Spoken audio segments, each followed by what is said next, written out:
And a massive warm welcome to my review of Amazon Prime's very new documentary titled Flight Risk. This is a documentary that takes a look at aircraft manufacturer Boeing and what happened in the past couple of years, their negligence, and also a whole lot more that resulted in the passing of 346 people and the uncovering of many different issues at the company. What does need to be mentioned is this is the second documentary/film that has been released this year alone, documenting Boeing.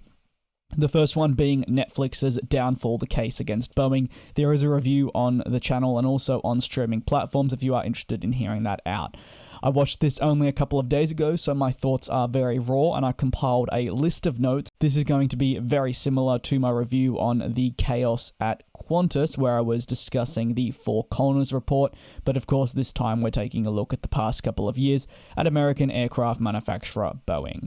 The documentary began with JT610, of course the first aircraft that went down, that being a Lion Air 737 MAX 8. One of the key focuses and premise of this specific area was reaffirming that the MAX was a safe aircraft by the CEO, and this was a picture that was painted throughout the duration of the documentary, which ran for just over an hour and a half, I think around about the region of 98 minutes. So quite a lengthy watch, but it had a lot of information in there, and also I think set a tone that maybe wasn't as present in Netflix's Downfall, the Case Against Boeing, and that is a massive focus on the people and humanizing these incidents probably better than what Netflix did, putting faces behind those crashes that we did witness. At the end of the day, while the aircraft went down, we did lose hundreds of people. Being able to better understand what the families have been going through, I think, has definitely made the situation even worse than it was already before.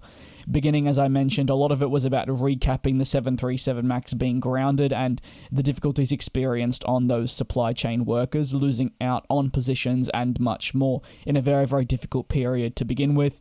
And again, the impact on families was really discussed in the early stages.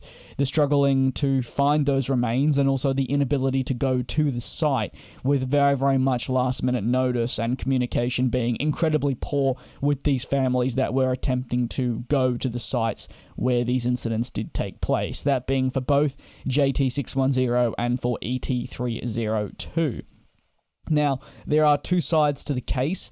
The liability case, proving Boeing did something wrong to essentially hold them accountable, and then the second thing is compensation. Life can't be measured in terms of money. That was something that was reiterated in this documentary, but that is obviously how the law measures it in terms of money, and the compensation from Boeing is they have to recognize the significant loss of life, which did take a long time for them to accept, but also publicly come out and express their heartfelt condolences. Again, the documentary did a very good job at trying to make those that lost their lives people again, rather than numbers. You do that by finding the essence of the person, and this is something that people that were working on the investigation did. They learned the essence of each and every single person that lost their life during these catastrophic events, and instead of just looking at it as in 300 plus people passed away, it's looking at the implications that those passings have on the families. Something that was very much talked about is how a lot of people from the Ethiopian Airlines crash supported their family, and now the effects it has on the wife, the kids, and the wider family as well. There was a really strong focus again on the effects of the specific family members. We had people from parents, wives, husbands, and much more. And I think what again was reiterated is it can be a very emotionally draining case. And one of the biggest issues is a person from the United States can get 10 times the compensation from someone out of the US can get. So therefore, it's a very, very long fight, but it's something they're trying to work towards improving. And a lot of these people are not interested in the money. There's nothing that can bring back the losses they've experienced. But of course, it's doing them justice in some way, shape, or form. Dominic Gates featured in the documentary, a very, very respectable aviation journalist and someone you should definitely be checking out in terms of his work. You can find him on Twitter and for his work, of course, at the Seattle Times. He was playing a very prominent role in the case and has won many awards thanks to his coverage and reporting, which is absolutely exemplary and probably some of the finest reporting that I've seen. Again, he was featured throughout the documentary, and we really followed his story of covering what had happened from very much the early stages to when the plane was eventually reapproved and again took to the skies. He made it very known that the 737 MAX case is no doubt one of the biggest cases in the aerospace industry he has seen, but it's therefore very, very competitive in its nature, and being able to find the right information and so much more can be quite difficult. The MAX crashes are what was best described by many people as the end point of the McDonnell-Douglas merger. Now, the McDonnell-Douglas merger was definitely highlighted a lot more in Netflix's special, and I did discuss this more in depth there, so I'll just briefly touch over what I talked about and how the merger with the McDonnell-Douglas and a lot of those people coming on definitely changed the culture at Boeing in probably a more negative aspect, and a lot of people described the two incidents as really the tipping point, and I guess the result of so many years of neglect, issues, and much more. The people from there came with a different mentality. They basically harvested the money from other areas, and the new management sold Wall Street a vision, and Wall Street bought it. However, under intense competitive pressure from Airbus, with them of course building new planes in Europe, American Airlines were about to seal a huge deal for 200 of the A320neos, that being of course a rival to the 737, and given American Airlines being a legacy customer and the idea that they would be losing market share to Airbus, well, it was a major event, and what could Boeing do to be able to, I guess you could say, win back their interest? Well, designing a new plane. Well, that's what they were originally doing, but they needed to speed up the process. How do you do that? Well, they modified their 737 to make it the MAX, and it's a lot easier, as I'm sure you're aware, to get an already existing yet updated aircraft quicker and also certified by producing the newer plane. And if they're looking to move to Airbus, well, now Boeing can pitch their new aircraft, and the idea of not needing to retrain pilots is a major benefit, and that is something that has been heavily, and I want to once again say heavily discussed throughout this Amazon Prime documentary, Flight Risk, is reducing time and costs wherever possible. And of course, in the aviation space, well, as I'm sure you know, that can be incredibly detrimental. This review is powered by Ridge. They sent me one of their premium wallets for use, and I've been loving its size. Being so compact, it has allowed me to carry my goods very easily, and also in small pockets, or not. It's also great for traveling, alongside a passport, a phone, and all the other items we stuff in them while traveling. Thanks to RFID, you know you're safe when in large crowds, and of course around the world. With a rugged design, it also makes it feel like the most premium, yet also not wallet experience you'll have, and with room for up to 12 cards and cash, it's a brilliant alternative. Ridge offers their wallets in a host of colors and styles, and you can use the link in the description, and with the coupon code DJ's Aviation, get 10% off your next purchase with Ridge. The company is also having a giveaway with every dollar spent before September 30th, allowing you to be entered into this giveaway to win a Ford Bronco or $75,000. Quality issues were something that were found on the floor, and many employees voiced their concerns to general managers, the chief executive, and more, but I guess all the problems stemmed when they were trying to ramp up production of the MAX to better compete. You have to do everything right when you are building these planes, and the pressure to produce because of Airbus, well, it led to Boeing not doing it quick enough. The MAX was very successful though, being one of their fastest selling jets.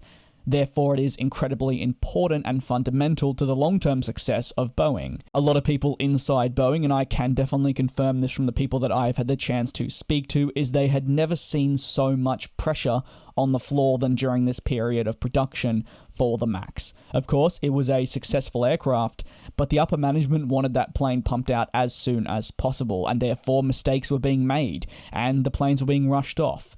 Employees felt the strain, and ultimately it became a perfect storm, where they just can't keep up, as you would probably expect.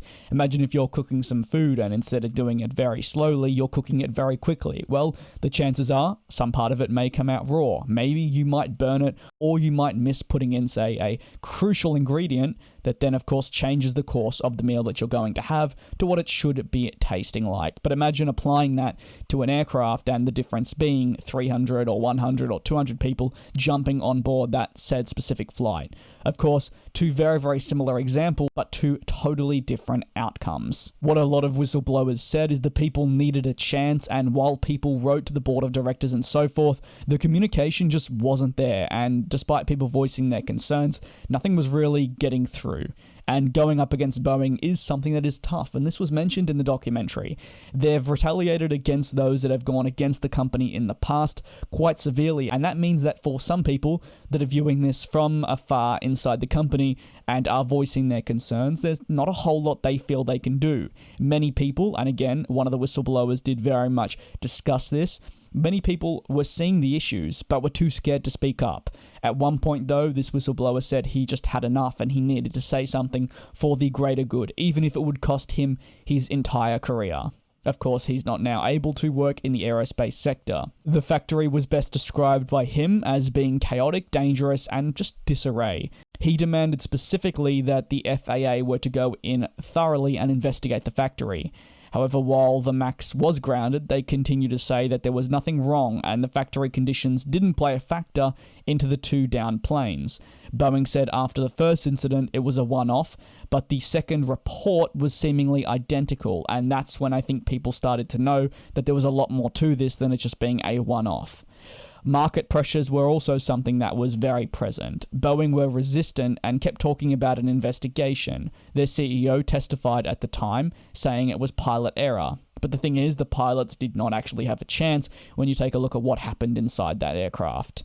There was definitely a lack of accountability and the easy way out of blaming the pilots that have now passed away. And everyone, including myself and I think many others, were astonished that they kept saying this, especially after we learnt and continued to see more about what MCAS was all about. MCAS was a new flight control software that had been added, and a flaw in it had caused the crash with the AOA sensor. But as told by Dominic Gates, learning about the MCAS was incredibly difficult. Boeing did a very good job at hiding it, because when they first built the 737, they wanted a short jet, and they wanted people to get on and off with stairs, so it was built low to the ground with those unique engines you see on some of the older planes that are now 40 plus years of age. However, two new engines for the MAX, well, they'd be dragging on the ground, so they put the engines forward and up, and the sensor feeds the flight control computer, and then of course we see the MCAS swivel, and the tail will then be pushed down to correct the angle of attack, and I guess the combat of it. But the system was too strong, and before the first incident, the pilots were fighting a system that they didn't know about. The first pilot on the Lion Air incident pulled the controls 26 times, and it was a roller coaster, therefore, up and down. Boeing claimed that they try not to overload their crews with information that isn't necessary once the audio recordings were released, but the reality is one single cascade of failure can go onto all areas and it can result in a plane going down. At the end of the day, I think when you're flying a plane and as a pilot you don't want information withheld, you want to be in full control of the airplane that you're flying, and if that means learning about MCAS and that needing to be changed, then that's the best course of action. As best described by many captains, it's a sudden, violent, terrifying event. There's bells, warnings, and clackers, and the failure wasn't the pilots, it was the failure of Boeing, who never were informing on the aircraft's features. How do people making the decisions live with themselves, and how do they sleep? The families cannot sleep and their lives are ruined forever. Something again very much mentioned on the side of the families. That was again very much focused. We went on a journey with them from the very early stages to the thorough investigation, and we tracked a couple of them especially. We saw them go to the United States to go to trials and put a face to the name and really hit home on the emotional standpoint as well, and I guess putting more pressure on those Boeing executives. But the reality is, they didn't really fold. While Boeing said they were sorry for the lives that were lost, their arguments were they've informed everyone how to handle it and that a software fix is coming. But when you think about it, that's ridiculous. Pilots just can't be retrained in 30 minutes, and this was again said in that documentary. But Boeing remained confident in the safety of the 737 MAX. It's easier to blame it on specific things when there are easy answers. Certain things, however, Boeing continued to not address. The MCAS system thought the pitch was higher, the angle of attack sensor was faulty, and then therefore the aircraft's nose was pitched down. It makes you think if other aircraft have the exact same issue with the sensor, as per one of the family members. Whistleblowers have also continued to step forward from inside Boeing. It's been a continued trend, and that's how many have learnt about what's been going on in Boeing. And I have a video on the channel from many, many years ago actually getting the chance to speak to someone at Boeing and learn more about the culture when, of course, they were at their severe lows. People, though, can get in massive trouble for doing this, and Boeing weren't taking any employees seriously. That's why the whistleblowers went public. Thousands of people at Boeing continue to keep their mouths shut, but like I said at the beginning of this review, people needed to step forward, especially in such a critical industry where lives are at risk on a constant basis. People had been angry about how management had been running the company into the ground, but the goal was to sign off on things as soon as possible. That goes back to the speed, cost savings, and of course the market competition they were experiencing from Airbus.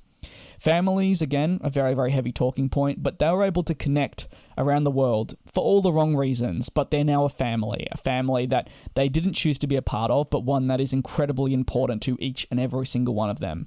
The lives of the families of the victims have not, though, moved an inch for months on end. The fight for their legacy is to have it never happen again, and putting a face on those crashes has been critical thanks to the families. They've had focus from the US government and Boeing pretty heavily, and I think are definitely doing a good job there. Although even after the 737 MAX has been approved, their battle continues. What was very interesting from a whistleblower is a comment one of Boeing's executives made when he discussed some of the issues he was seeing, and he compared it to a military aircraft, and that being, why would you let a military aircraft with all these flaws fly? And he said military isn't a profit-making business, which again is very, very, very concerning of a comment. Employees also never saw FAA employees being visible and present, and it highlighted a little bit how Boeing were very much certifying their own planes as time progressed. Complacency within the industry is very dangerous, but I want to reiterate that for anything, complacency in life is not a good way to go about it, whether that be your studies, whether that be something as simple as driving and or cooking. When you become complacent, that's when stuff starts to happen. And of course, in an industry where there's such an importance on safety, if you become complacent, issues are going to slip through, and maybe you'll be lucky and nothing will happen from those cracks. But I assure you one day they will. And again, the two incidents really are the epitome and I guess the top of that mentality. During the interview, examples were given. They were unable to finish sentences, and this led and begs the question of if the FAA did know, but they didn't know how to do it, or if they didn't know, but just thought it was inexcusable and weren't sure what to do. 45,000 FAA employees and 1,600 in the building, very, very close, but only 5 people were assigned to take a look at the factory that was only just down the road, according to the said whistleblower. He thinks that more importance could have been placed and a more thorough investigation with more manpower should have happened.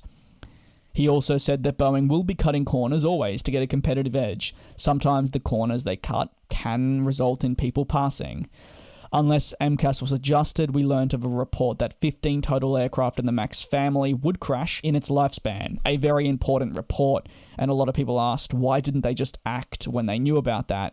But they waited for another plane full of people to crash. It was very much a shock decision, and no doubt the wrong one. What was also mentioned by the said whistleblower is it shouldn't be so hard to get people to do their jobs, however it seemed to be the case. Again, I think a very interesting comment, and moving completely away from the aviation side of this, a pretty funny comment when you apply it to many different things, because as you do become an adult and you do go into the workspace, something you notice is people just don't know how to do their jobs, and it can be very, very difficult to deal with. And I think if you speak to maybe your parents, or you are working in the industry at the moment, or you're just working in day-to-day life, I guarantee you that many people you deal with on a daily basis just seemingly cannot do their position. So when that one person comes through that is brilliant at it, you appreciate them and hold on to them for dear life. But that doesn't change the reality that so many people are incapable of doing their position to the standard that probably is accepted. They'll always do the bare minimum, and maybe that is how we are as humans. I mean, I am definitely the same, and sometimes I will not do as much as I should be doing. But I think it's a very interesting point in regards to the FAA. The first flight back was, of course, massive for Boeing, and there was the argument that it was a PR and publicity stunt. I think that's probably maybe a weaker argument. The aircraft did eventually need to be certified, and they did take a very long time to get to that point. Of course, we like to think that it is safe now when it is in the skies flying safely with everything adjusted. I wouldn't necessarily say the first flight back was a PR stunt. From my memory, it was kept very much under the wraps, bar, of course, the head of the FAA being on board and flying the aircraft. Boeing and the government did craft, though, an announcement eventually that said they were responsible because of the bad apples, but not the senior management. So people under the management were now being left as scapegoats, a very much continued theme throughout. And what was mentioned by Dominic Gates from the Department of Justice is that senior management really didn't do anything, and they were going out of their way to make this known, as senior management went off scot-free and arrived back with their huge salaries. Of course, while some departed, they were given huge bonuses, which is a bit of a kick in the face to the families impacted. Another thing that was mentioned towards the end is MAX flights were initially much cheaper to fly on, sometimes hundreds and hundreds of dollars, notably occurring with American Airlines when it returned to service with that airline. People want Boeing back to where they are, and that's where the story was left, and that's where I think I will leave this.